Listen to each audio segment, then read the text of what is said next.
Dahil naubos ko na itong caramel dati itong mga tropa, ibigyan natin yun.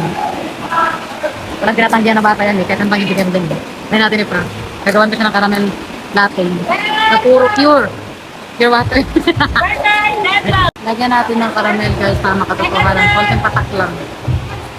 Welcome! At sama na yan, wag abuso. Ano mo dyan? Mahingi ka?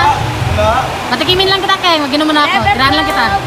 Caramel latte. Second serve! Bigyan kita, kalma ka lang, kalma ka lang. Oh! Ayan na guys. Ito na milk. Yung ating caramel latte. Dahil bibigyan natin siya, dahil mabait tayo. Ang tinatanggihan. Sabi si DJ, baka mag-alalakin ha. Nakauhawan mo na yan, bibigyan kita ng masarap na drink. No? Cancel ang drink mo, ayok ka. Dahil dyan, tinawag mo ako ata.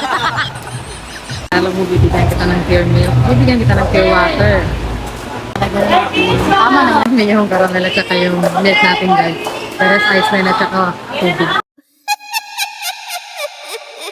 Alam guys kung ano ba to, kung ano, caramel latte ba to, buko juice.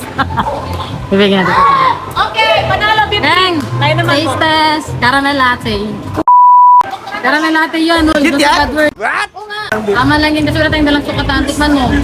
Sabi ka natuwa kung ano lasa yan. But why? Milk talaman.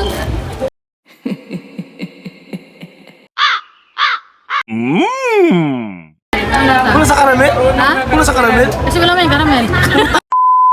Sabi ko na ba? Sabi ko, nagtataka ko bakit puti. Buko juice yan.